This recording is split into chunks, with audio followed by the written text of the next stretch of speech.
qual é o impacto que nós temos no aspecto humano, no aspecto social e no aspecto econômico. Para a gente entender um pouquinho como um acidente, ele não afeta só, porque o aspecto humano a gente sabe, né? Vai afetar a família, vai afetar os amigos, né? Um acidente de trabalho. Para a empresa, não, infelizmente, né? Claro que não vamos generalizar, mas para a empresa, para a produtividade da empresa, talvez não. Agora, nós temos um aspecto social muito importante no acidente de trabalho. E aí é isso que eu quero trazer para vocês entenderem um pouquinho a Previdência, entenderem um pouquinho a reforma da Previdência que teve, que não é só a gente ir contra, né, achar que isso está errado, mas a gente entender essa necessidade, né, a gente entende um pouquinho aqui de como é uma engrenagem, né, é uma engrenagem e se uma parte não anda bem, a outra acaba indo tudo no mesmo ritmo, né? Então é isso que eu quero trazer para vocês, principalmente esse aspecto social. Então, o aspecto humano, a gente tá falando da vida, a vida de uma pessoa. E aí, se eu perguntar para vocês quanto vale a tua vida, né? Quanto vale a vida dos teus pais que saem para trabalhar, enfim. É difícil, não tem, né? Não tem um valor à vida. Então, é isso que a gente traz muito aqui com a questão de conscientização. Então, esse aspecto humano. Então, são muitos os acidentes que levam à morte ou deixam sequelas que impossibilitam ou dificultam o retorno do homem ao trabalho, tendo como consequência a desestruturação do ambiente familiar, onde tais infortúnios repercutem por tempo indeterminado. Então, aqui a gente está falando do impacto que tem principalmente na família, né? Então, muitas vezes nós temos lá o pai e a mãe que trabalham e um filho pequeno. E aí, de repente, esse pai acaba saindo para trabalhar num dia normal, né? Não saiu para a guerra, então ele saiu para trabalhar, então a gente espera que ele saia e volte íntegro e não retorna para casa. Como fica essa mãe com esse filho, né? Não só o impacto econômico, mas também emocional, né? Os traumas, as consequências que isso vai levar para a vida. Essa criança vai se tornar o que agora, né? Então a gente sabe que muitos indivíduos que são considerados problemas na sociedade, quando adultos, vem todo de um histórico, né, psicológico, assim, que passou na infância. Então, tudo isso é uma consequência, né? Eu brinco que é desde a hora de nascer que já começa aí a formar o indivíduo. Antes ainda, né, até na barriga a gente já começa a formar o indivíduo. Então, se a gente não trabalha nas famílias, toda essa consciência, a gente nunca vai mudar. E o que isso tem a ver com a segurança do trabalho? Tem a ver com a cultura da nossa população. Né, o aspecto cultural. Então, eu falei para vocês que o Brasil ele tem a melhor carta em segurança do trabalho, mas é campeão em acidentes. Por que isso acontece? Né? Ele está no top lá dos campeões de acidentes. Então, por que isso acontece? Pela cultura que nós temos instituído no nosso país. Qual é a cultura? A cultura de eu precisar me sentir esperto, né? Eu saí por cima, eu consegui enganar. Claro que eu não estou falando de todos, né? Não me entendo mal, mas é uma cultura. A cultura de dificuldade de seguir regras. Então, eu vou dar um exemplo assim, ó. Você chega para uma reunião no teu trabalho, você chegou 15 minutos antes, tem vaga bem na frente da empresa. Você faz o quê? Você vai estacionar na frente, né? Para você andar menos. Uma cultura diferente da nossa, de um país desenvolvido, por exemplo, se eu cheguei antes, eu tenho mais tempo para andar. Então, se eu cheguei antes, eu vou estacionar mais longe, mais distante, porque eu tenho tempo para andar até chegar na empresa. E aí, quem chega em cima da hora, tem espaço bem na frente para conseguir chegar a tempo também. Então, vocês conseguiram perceber a diferença da ideologia? É isso, é pensar no outro, pensar no bem-estar. Outra coisa, a pessoa não se submete a fazer trabalhos que fazem mal para a saúde dela, né? Então ela não se submete mais a alguns trabalhos braçais, por exemplo. E no Brasil, o que a gente tem? A gente tem muitas indenizações pagas por acidentes intencionais, tá? Então acreditem. A pessoa, vou machucar aqui meu dedo, porque aí eu vou ganhar uma indenização e eu vou ficar o resto da vida sem precisar trabalhar. Então, é isso que eu tô querendo dizer, a diferença da cultura. E isso tem tudo a ver com... tá tudo interligado, né? Se você assistir aquela série Dark, tá tudo interligado. É o que vem acontecendo na formação do indivíduo, né? Toda a formação do indivíduo. Então, isso a gente fala desse aspecto humano. Uma morte, um acidente, ele não é só aquela pessoa que que diminui a produtividade, né, quando a gente fala na sociedade, mas isso causa um impacto em toda a estrutura familiar, tá? E pode sim impactar nas futuras gerações. Por que o Brasil tem esses detalhamentos, essas questões tão rígidas? Para evitar que o cara, querendo se machucar, ele consiga. Então, mesmo que ele queira se machucar, ele não pode conseguir. Por isso que eu preciso ter tantas proteções em máquinas, por exemplo. Então, a ideologia é mais ou menos essa. Mas e o que o cara faz? Faz exatamente isso. Porque se ele respeitar todas as regras da NR12 com relação à máquina, funcionamento, ele não consegue executar o trabalho. Ou seja, demora muito a produtividade. E a empresa também não quer que ele siga, porque senão a produtividade vai demorar. Né? Vai demorar muito. Então, nós temos, assim, muitos técnicos em segurança do trabalho, principalmente técnicos, porque eles entram no ambiente de trabalho porque é uma exigência legal. Então, eles têm que estar lá. E aí a empresa pega eles, contrata, tá lá, tem um técnico de segurança trabalha aqui. Só que colocam ele trabalhar no RH. Então ele não consegue nem sair lá da salinha dele para circular na empresa, que era a função dele. Vamos lá? Aspecto social. Questão social. Eu trago um exemplo aqui bem simples, só para a gente ter uma noção de como funciona o seguro, né? O INSS é um seguro, uma seguridade social. Então, pessoal, quando a gente fala INSS e Previdência, um está incluído dentro do outro, tá? Não é a mesma coisa. Então, nós temos um recurso que ele vem desse pagamento, desse recolhimento das folhas salariais, mas também tem um bom repasse do governo. Todas as questões sociais, né, passam todo por esse sistema. Então, vamos dizer aqui, né, falando de todo o sistema, a expectativa de vida ela é maior, né, que 60 anos.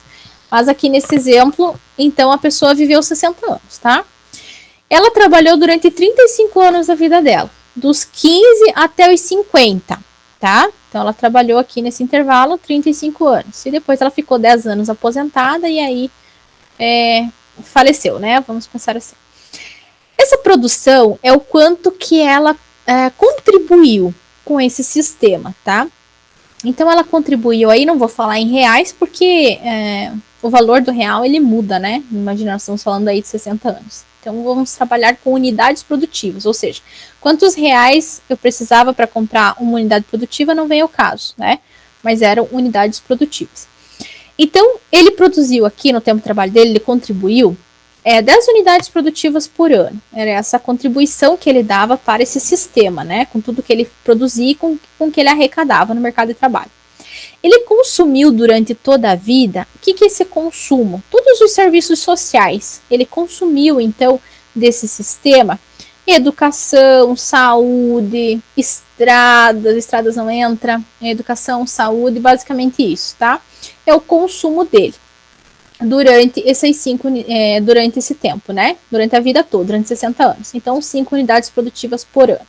Então, tudo que estava nesse sistema, ele consumiu.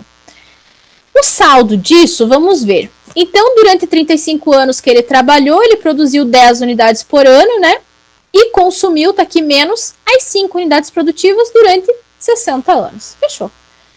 Então, ele tem um saldo positivo aqui, durante toda a vida dele, né? Ele tem aqui um saldo de 50 unidades produtivas por ano. Fechou. É isso que a gente precisa da nossa população, né? Na sua população ativa. Nós vamos olhar lá na geografia. A população ativa é aquela população que está contribuindo para o sistema, que está trabalhando e arrecadando, né?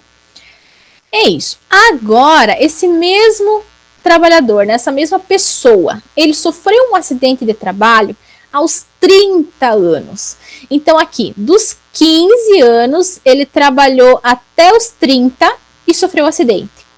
E ficou mais 30 anos aí sem a mesma produtividade. Então, vamos ver o que isso já gera nesse saldo do nosso sistema, né? Então, se ele sofreu um acidente de trabalho aos 30 anos, e aqui nesse caso, ele não parou de produzir. Então, digamos que ele tinha uma produtividade de 10. Aí ele foi realocado numa outra função, né? Ele rende menos porque, sei lá, ele ficou debilitado, alguma lesão permanente, né? Então, ele ficou debilitado e a produção dele diminuiu, ou seja, ele está contribuindo menos com o sistema. Então, nos 15 anos, né, dos 15 até os 30, durante 15 anos, ele contribuiu às 10 unidades produtivas. Fechou. No restante do tempo, ou seja, dos 30 até os 50, nesses anos, ele produziu 5, né? Ele pela metade aqui a produtividade dele. Mas ele continuou produzindo. Isso é uma pessoa que não se afastou. Ela não ficou só consumindo, porque nós temos muitos acidentes que impossibilitam a pessoa de voltar para o trabalho, totalmente, né? E ela fica encostada, que a gente diz, está encostada pelo INSS, né? Então, aposentadoria por invalidez. Então, é isso, ela para de trabalhar. Nesse caso, não. Ele voltou, mas com uma produtividade menor. Então, nesses 20 anos, ele ainda contribuiu. 5 unidades produtivas por ano. E o consumo dele foi o mesmo, né? Durante 60 anos, ele consumiu aqui as 5 unidades produtivas. Olha o saldo que dá isso já. Dá um saldo negativo.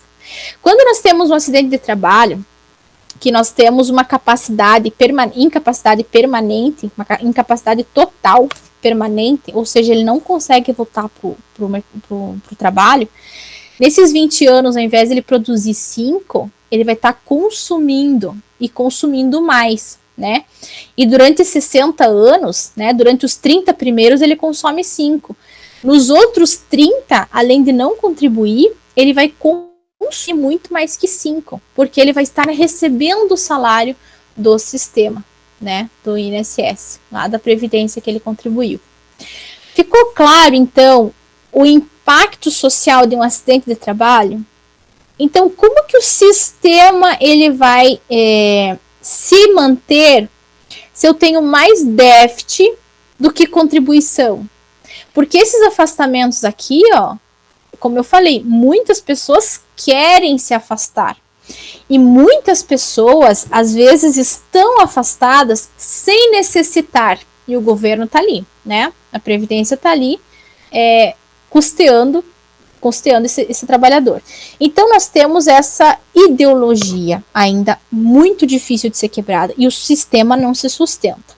Então, como que acontece isso? Como que a pessoa se afasta, né? A pessoa sofreu um acidente e ela tem um atestado médico que ela não consegue voltar para o trabalho por 6 meses. Muito bem. Daqui 6 meses, aí ela passa por uma perícia. O que é essa perícia? Um grupo de médicos, na lei está escrito assim, um grupo de médicos lá no INSS que vai avaliar essa pessoa. Como se fosse uma consulta. Ela vai levar os exames, vai levar o laudo que ela tem lá do médico dela, né? E essa equipe vai analisar. A análise dessa equipe, e aí tem que ser presencial, porque a equipe tem que vê-la. Imaginem uma consulta de um médico, tá? E aí o que acontece? Às vezes aquela equipe acha que realmente ela não consegue voltar ao trabalho. Então ela vai ficar encostada, né? Vai ficar afastada dos seus serviços, recebendo do INSS tanto tempo. Muito bem, ela volta para casa e fica lá. E essa pessoa, às vezes, ela teria possibilidade de voltar. Essa pessoa, às vezes, está afastada por incapacidade de trabalho, mas está trabalhando, fazendo uns bicos em outras áreas. Então, a cultura, né? Eu quero me dar bem, eu quero receber o salário lá do INSS para não voltar a trabalhar, né? Eu fico recebendo, mas eu quero complementar ainda essa verba e eu vou trabalhar aqui, fazer uns bicos, ou trabalhar em outra empresa sem carteira assinada. Não pode assinar carteira, né? Se ela está incapacitada. Então, ela trabalha informalmente, vira um trabalhador informal, né? Isso acontece muito. Acontece também, porque daí já vem o problema. Ao invés de eu ter uma equipe de médicos que faz a perícia, eu só tenho um médico. Olha, eu não conheço lugar que tenha uma equipe de médicos, como traz a lei. Sempre é um médico que faz a avaliação.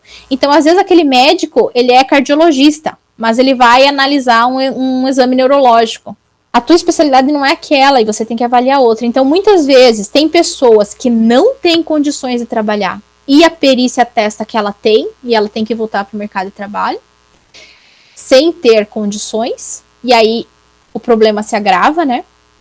E tem pessoas que teriam possibilidade de voltar e a perícia acaba atestando que não tem. E ela se mantém ali. E aí, o que eu preciso? Eu preciso que as contribuições aumentem, né? E aí eu preciso esticar esse período de trabalho e de contribuição. E é por isso que vem a tal reforma da Previdência. O trabalhador antes ele ficava recebendo aposentadoria durante 10 anos, mas como se manteve? Qual foi o erro? O grande erro? O grande erro é que se manteve igual. A expectativa de vida foi aumentando e o tempo de trabalho foi se mantendo. E aí precisou se fazer essa reforma, mas aí ela acontece de forma muito drástica. Pois é, mas se não acontecessem tantos acidentes? Então entendem que é tudo é uma engrenagem, né? É uma coisa que vai influenciando a outra. E aí, como acontece essa questão, cada vez mais as pessoas querem ficar afastadas recebendo, né? Porque, poxa, eu vou ter que trabalhar até 60 anos. Ah, não, quando chegar nos 40 eu vou dar um jeito lá de inventar uma doença e ficar afastado. Então, a cultura, né? A cultura desde o início, ela acaba gerando acidente, aí vem a norma engessando muito o processo, vem os trabalhadores cada vez mais burlando essa norma para conseguirem trabalhar, e aí geram os acidentes, e aí geram os afastamentos, que geram o déficit do sistema. O sistema tem que aumentar o tempo de trabalho, que deixa os trabalhadores incontentes, e eles geram um acidente para poder ficar mais tempo afastado e vira bola de neve. Tá? Então, só para vocês terem uma ideia disso, que o acidente, ele não só afeta a empresa e família, mas ele afeta significativamente a sociedade onde ele está inserido. Fique bem claro isso. Muito bem. Aspecto econômico. O aspecto econômico é mais fácil a gente visualizar, né? Porque o aspecto econômico, a gente sabe que vai impactar na empresa, principalmente se ela for responsável pelo acidente, né? Ela impacta significativamente. Por quê? Porque ela tem que suprir essa demanda, tanto de remédios, de hospitalização, se for o caso, e talvez, de acordo com o processo, ela tenha que pagar a indenização para a família, né, do trabalhador ou para o próprio trabalhador. Além disso, a empresa também é cobrada pelo INSS, né? Então você paga o seguro, pense no seguro do carro, eu estou pagando meu seguro do carro. Vem um cara e bate no meu carro. Eu não vou ter que pagar nada, eu aciono meu seguro me cobra aqui as minhas despesas e a seguradora vai cobrar do cara que bateu no meu carro. Então acontece mais ou menos isso, eu sou trabalhador, eu pago meu seguro e aí a empresa causa o acidente. O INSS cobre, né, a Seguridade cobre, mas ela vai cobrar lá da empresa. Isso chama ações regressivas, né? Todo ano o INSS analisa os acidentes que cada empresa teve, tem um índice de cálculo e aí ele vem cobrar um valor das empresas. É um outro método também de arrecadação, né, do sistema. E aí a empresa, para ela, muitas vezes não é interessante avisar o INSS que aconteceu o acidente. Aí vem as omissões de CAT, a comunicação de acidente do trabalho, que é obrigatória e que é outra coisa também que a maioria das empresas não gostam de fazer e não querem fazer. Pensa só, 15 dias o trabalhador afastado é eu, empresa, que tenho que custear, né? Por que eu vou avisar o INSS que ele sofreu um acidente e aí o INSS vem me cobrar depois, se eu já estou pagando o salário dele? Então a empresa pensa assim, e aí ela não faz a comunicação desse trabalho. E aí tudo que a gente recolhe de informações, né, dos números de acidentes, das áreas que estão acontecendo acidentes, ficam uns dados assim falhos, porque a gente não tem essa comunicação. Agora, não só a empresa, mas o próprio trabalhador, inclusive o médico ou a enfermeira que atende esse trabalhador, se for acidente de trabalho, esses profissionais da saúde podem emitir as CATs, né? Então, por isso que a gente tem cada vez mais o registro de acidentes de trabalho. Então, a gente pensa, nossa, está cada vez mais aumentando os acidentes. Não, estão aumentando os registros, por causa da CAT, que era muitas vezes omitida, né? Então, diferenciar. Então, a empresa sai perdendo com o acidente de trabalho. E quando a gente coloca isso no papel, ela vê que o gasto com segurança do trabalho, na verdade, é investimento. Né? E isso é interessante quando a gente começa a colocar isso no papel. O valor que ela vai pagar por uma indenização, o valor que ela vai sofrer de ações regressivas. Quando isso tudo vai para o papel, ela começa a ver que a segurança é importante e ela precisa investir. Vamos lá, então além de reduzir, né, além de afetar a empresa nesse sentido, reduz também a produção. Por quê? Há a paralisação do trabalho, né, porque dificilmente você vai ter um profissional para substituição imediata daquele trabalhador, e há essa influência psicológica nos demais trabalhadores. Querendo ou não, quando acontece um acidente, todo o sistema, todo o setor para, né, para socorrer, para ver, enfim, paralisa o setor. E depois aqueles profissionais que vivenciaram, principalmente quando é trágico, né? Quando vem a óbito, por exemplo, todos aqueles profissionais, eles ficam afetados psicologicamente e a produtividade deles não é a mesma. Então a empresa sofre também. Percebam que tudo a empresa, né, acaba tendo essa responsabilidade. Representa gastos com remédios, transportes, médicos, que nós já falamos, prejuízo ao trabalhador, claro, né, que apesar da assistência e indenizações, não lhe garante o mesmo padrão de vida. Então, aquilo que a prof falou, o financeiro, né, o econômico, porque ele vai receber assistência social, a seguridade, mas ele não vai receber o mesmo salário, e às vezes o padrão de vida dele cai, né, significativamente.